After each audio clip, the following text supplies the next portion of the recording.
Hi and welcome to the very first episode of Debrief, the Havas India podcast. I am Pritha Dasgupta, Chief Marketing Officer of Havas India, and I'll be your host. Whether you are tuning in from your desk, on your commute, or just taking a break, we are so glad to have you with us. At Havas India, we believe in more than just creating ad campaigns.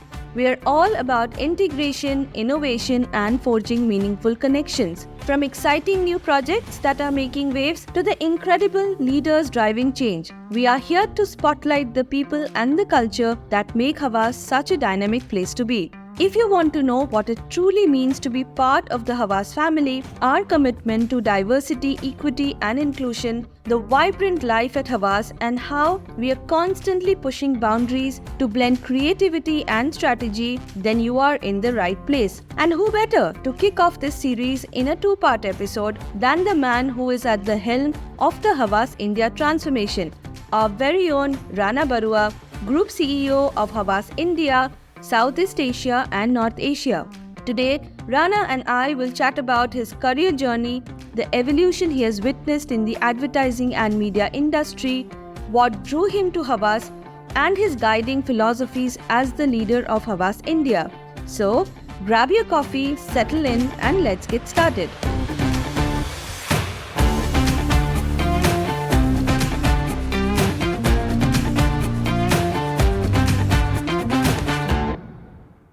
Good morning, Rana. Thank you for flagging off the first episode of Debrief, the Havas India podcast. Thank you for being with us. Thank you for having me on this podcast. It's truly a pleasure. You're used to doing interviews where you get some prep time and you get the questions in advance. But this is the first time you've decided to go extempore. How excited are you? Honestly, I'm scared because, it's always good to be prepared. But, if you know about me, I've always been somebody who's been very spontaneous. I've never had stage fear. So since school days, I remember that, you can throw me in front of everybody and I could probably speak. So it's exciting. So I'm looking forward to what we are going to be discussing. Amazing, because a lot of people told me that, oh, you're doing a podcast with Rana, but will it be spontaneous? So let's show them that you can be spontaneous. Fantastic. We have decided to divide it into two parts. Let's do the first part today, where we'll talk about Rana Barua as a leader and Rana as a leader of Havas. Okay. So let's just begin. As an industry, advertising has always attracted the best and the brightest, in many cases from other industries as well. In your case, your parents are doctors and even you majored in BSc in chemistry from Lucknow University. How did you then gravitate towards advertising? I think, the industry is such that it really doesn't command a certain degree or qualification in a way. It's a business of ideas, right? So either you have it or you don't. And if you realize that this business actually works wonderfully well with people who have a bit of a creative bent and not too analytical, right? So while I may be running it as an analytical person today, I am still a creative person. So this business, from coming from a gene pool which was purely very heavy doctors, which my parents are, and my sister is also she's done a postgrad in biochemistry. Naturally, I was the black sheep. And I was the one who would be pulling pranks. I was the one with the creative bone, as they called it. And I was the one who actually wanted to be a movie actor because it seemed so attractive that, either you had an idea, then let's go make a movie. So I think it was natural in me that I would gravitate towards advertising. I want to stop you there because I think you were very creative from early on and you're a visual person. Do you want to shed some light on that? Because I think when you joined advertising, people inherently called you a creative suit and not a business suit. Yeah, because of being, I'm strongly visual. I'm still very visual because I actually think it's very, very maybe ingrained into me, but I can actually pick up colors, visuals, patterns much quicker than many people. So I can actually see, if you throw Excel sheets at me, actually sometimes where people they wonder how fast I move is because I actually start doing it in a very pattern and visual way. So I don't follow analytical. So it's always been a big strength for me, which is why, I enjoy colors, I enjoy, designing, I enjoy certain aspects, which is very different from what I do. But it's helped me, it's not about, it creates any chaos in my mind. It actually helps me think, it helps me logically approach many things. But people also say that you read stories through P&L numbers. Yeah. That's so interesting. You read the health of an agency through the P&L number, irrespective of how the numbers are good, bad, etc. Yeah. Tell us about that. So I think it's maybe with pure experience that also has naturally become very handy. But I think what happens is that you can see certain things, and I won't call it sixth sense, or you're not like kind of you're predicting things, but you can see a story emerge. That's what I call it, because I think every business P&L is a story. I treat it that way, in sense that what's chapter one, what's chapter two. Basically, you can say what's year one, year two, year three. I call it as chapters. That what is your first chapter got to be? What's your next chapter? What is your plan for number three? So you can make it as like I'm saying, that in our business, you can make it sound as boring as a 3-year plan and a 5-year plan, or you can call it what's your story and what are you going to sell? What are you going to position your story as? Who are your star cast going to be for this story? Which means the people you're going to hire. What is the story going to be? Then you know what kind of positioning you're going to do. Who are you going to sell to? Which means the audience. So in a way, if you make it simple, you know that whether this story will be successful or not. So I think that comes from being a creative suit, and you know that every time you're taking a risk or creating some new model, you have to just make it into a mold, and that mold is what in my head is a story. Okay. Now, starting out in the advertising space, moving to radio, and then finding your way back to advertising. However, one could look at your career trajectory and posit that those were well thought out strategic moves and less of a leap of faith. Hindsight is 2020, or would you say your foresight was also 2020? All leap of faith, never strategic moves, because I've always been a risk taker. So actually, all my life's moves for many people would be disaster moves.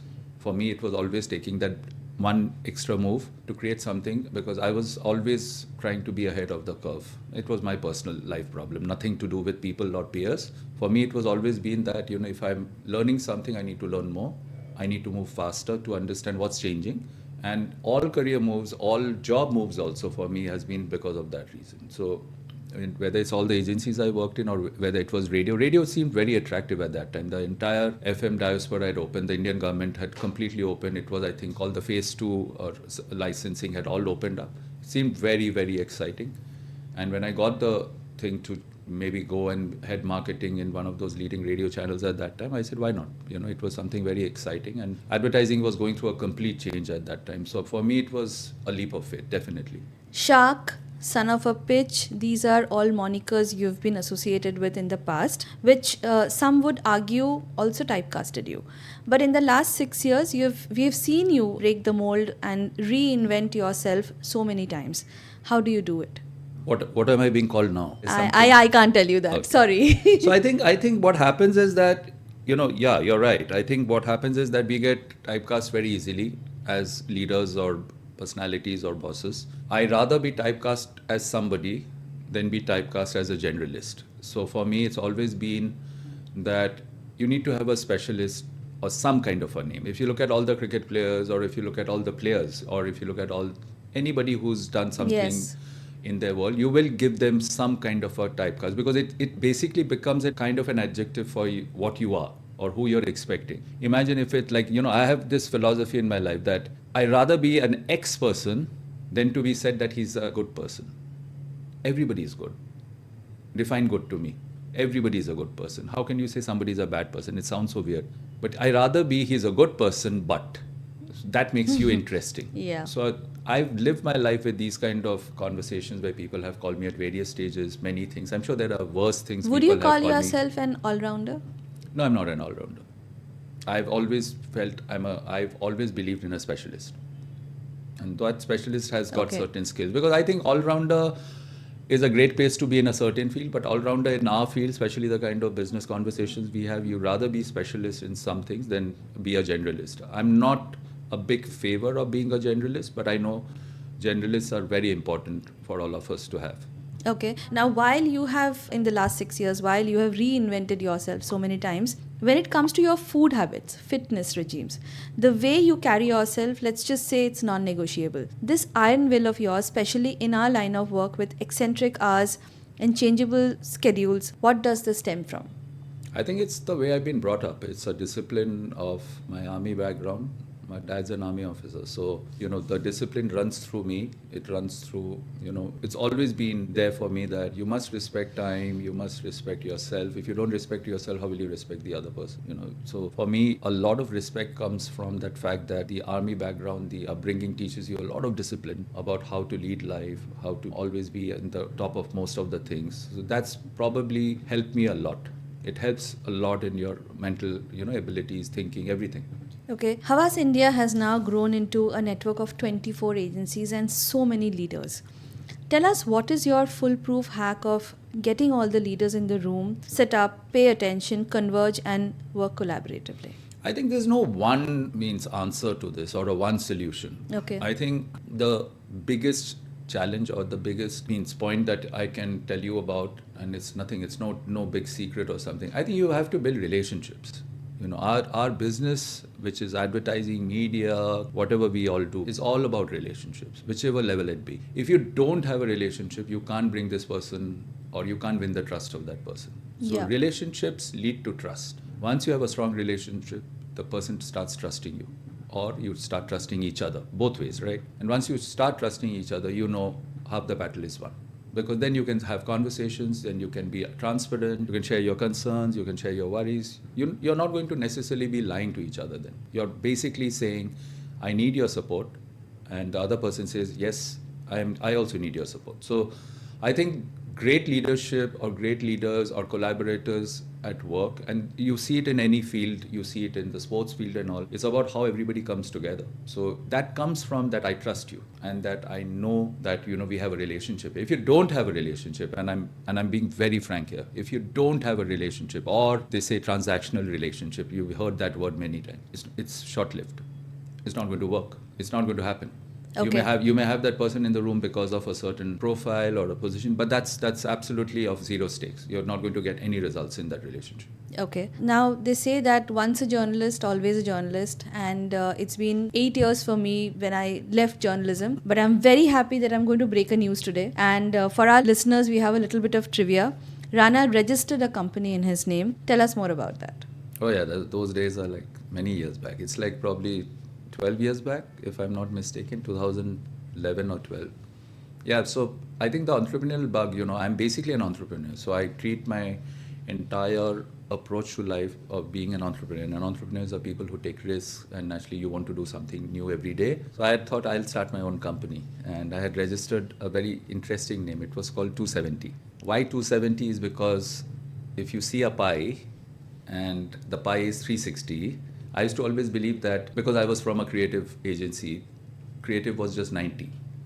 So I used to say, what about the rest 270? Because the clients used to say, are you going to come with a 360-degree solution?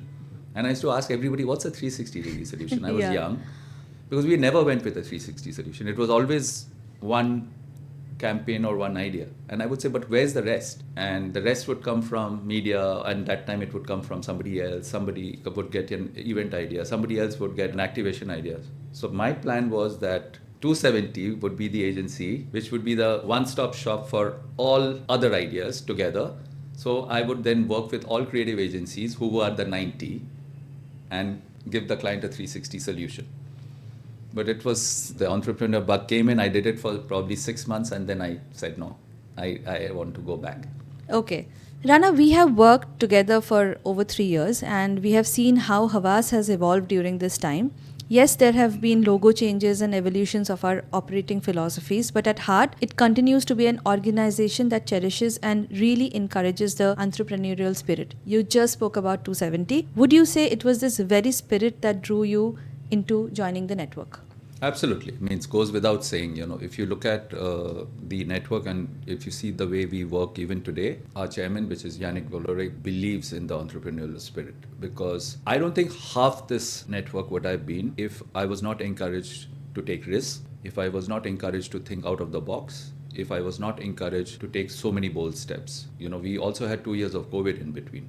Imagine so many other ways of working that could have been created if we were working in a certain box or a pattern. Most of the agencies or most of the expansion plan we did was during COVID. That's the kind of entrepreneurial skill we had even during the toughest time. So I think that is the biggest draw for me, because like I told you before also, I have that entrepreneurial streak. I wake up every day saying, what can you do new? And that only an entrepreneur can do. If you're part of I'm not saying that the world of business regimented way of working doesn't ask you to take risks or doesn't allow you to take those decisions, but it's still very boxed. Let's be very honest here. It's boxed. There are certain patterns you have to follow. There are certain things you have to do. Here, you can sit and say, what next? Can we do it? Of course, there are certain norms and certain disciplines that you'll have to follow certain governing principles, which is fair. But there are so many things you can do, which is absolutely comes from the entrepreneurial spirit. So yes, that's the reason why I'm here. How do you think you've grown as a leader in your time at Havas? I think there's been a complete shift from where I started this journey 6 years back to where I am today. So I think both as a leader in terms of the skill sets, networking, working very closely with the global teams across countries, just not a particular country or region, but across, it's been absolutely a fabulous learning experience. I cherish every relationship I have or had with many of the leaders across the group. And they've been fabulous in terms of encouragement or in terms of discussions or in terms of solutions. And many a times in terms of what you want to do is right or not or as a bouncing pad. I think we made lots of very good friends. We all know it's a smaller network. And I think that helps because that network size makes it quicker for decision making, makes it faster for reaching out to each other. I think we are always kind of available for each other. That experience has really, really helped me because I think I've ingrained a lot of these habits into my way of working, which makes it quite easy for me to then understand how to work with my leaders in the country or in the region now. As you have grown at Havas, Havas India has flourished with you. We've grown in expertise and talent on the back of acquisitions, strategic tie-ups and JVs. So when you look at a potential collaboration, what is it beyond the expertise that makes or breaks a deal? I think it's culture.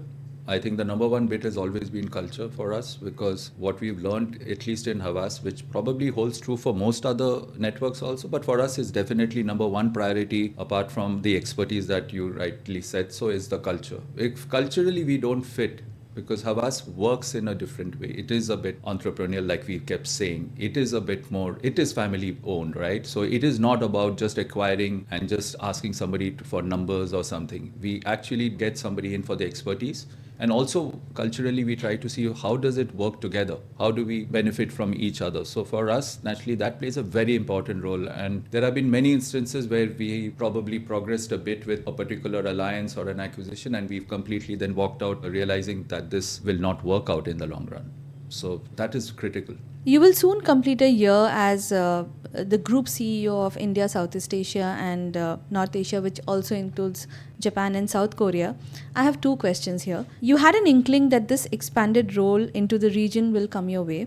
How did you prepare yourself for it? To answer honestly, no, I didn't have an inkling. Why? Because it is something that was never discussed or it wasn't part of the entire conversation. But it always seemed very natural as a logical progression that if you were building India into a very large expertise, or let's call it a large agency and a network, it probably will help to get into the region from India. Why? Because a lot of expertise and practices could be transformed or at least could be transported into many of these countries. Region, so if you look at it that way, it seemed like a very natural, logical progression. If it didn't happen, it didn't happen. If it happened, it's actually helping us today. So if you look at it in that way, I think, it's helping us. The second question is, how has been the journey so far?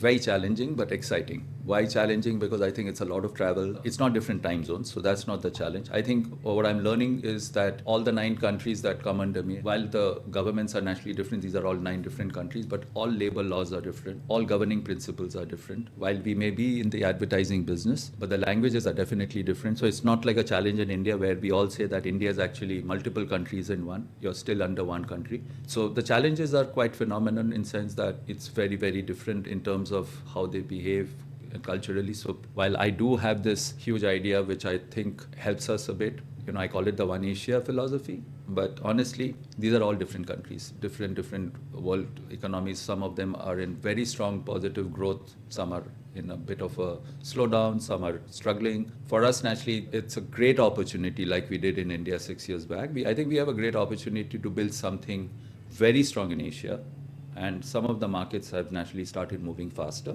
And some markets will probably start showing results in a few years. Okay. Now, you just spoke about how you're learning economies, labor laws, policies of these other 9 markets that has now been added to your remit. But With this expanded role of yours, you have literally gone back to college. You're doing an advanced management program at Wharton. Yeah. Tell us about that. Oh, that's fascinating. They say that, when you want to bring it on, they say bring it on all at once. So I think I've done it together. I've taken this on in the year because I actually wanted to unlearn a few things.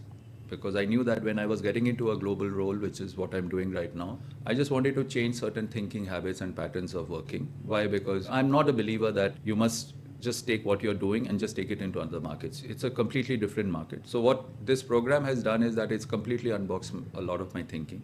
It's like, seriously, you're right. It's going back to college. I've got 42 people in my cohort, and these are all 42 from different countries, nationalities. So in a way, I'm learning the art of working with different people, collaborating ideas, completely thinking out of the box with completely people who I don't know. So that learning is actually, I'm kind of using it in real life while I'm working with these people in my 9 different countries that I have. So it's helping me work completely in the way, because I think the best thing that a program like this does is more than just teaching you some fundamentals, which a lot of people will say, but you're aware of. It's very difficult to explain to people. It actually teaches you organizational behavior again. You're learning behavior, because that's the big thing they're continuously telling you. Organizational behavior, relationship management, interpersonal skills, nationalities, economics. You're discussing, like, I have various people in my cohort. Now imagine if I take this real life experience that I'm being taught by teachers, apart from what you're learning in business and economics and math and everything that they're teaching you, which is more for the individual. If I take the entire learning back into my real life, I think it's helping me adapt quicker. And I feel it. So I'm quite thankful to Havas for encouraging me to do this program at the right time. And I believe you're graduating in October this Yes. year, and the convocation ceremony is in the US. I'm hoping to graduate. So congratulations for that in advance. As you continue to scale greater heights and there are things you miss about the good old days, what are some of the things that you really miss about the good old days? There are many things you miss, if you're in the business, in our business naturally. But I think I figured out a way of indulging in everything. So whether it's pulling pranks with clients or pulling pranks among your colleagues or, generally creating havoc, because that's what we are supposed to do, disturb what seems normal. So people get startled when I still do all of that, because I'm not supposed to do it, right? Like you gave me some nice names in the beginning. Maybe he's too right. He's so disciplined. Oh, he behaves in a certain way. So I think, I miss doing that more. But I think I have my way of doing them. And people who work very closely with me, or at least my friends and at least a lot of my colleagues, they know that I have a sense of humor. You take that out of me, then I don't think I'll be Rana anymore. You'll have to give me some different name, change me completely. I cannot control my sense of humor. So sometimes I think I tell myself that next 1 hour, you're not going to crack a joke. But I realize that 10 minutes is max. I will stay without cracking a joke. My 11th one will become a joke. And with that, we wrap up the first episode of Debrief. We have only scratched the surface of our conversation with Rana Barua, and there's so much more to explore. So stay tuned for part 2, where we continue discussing the transformations Rana envisions for the ad industry, his stance on policy making, how he handles big life transitions, and what advice he would give to his younger self. Thank you for listening, and until next time, let's keep the spirit of creativity and collaboration alive. See you soon.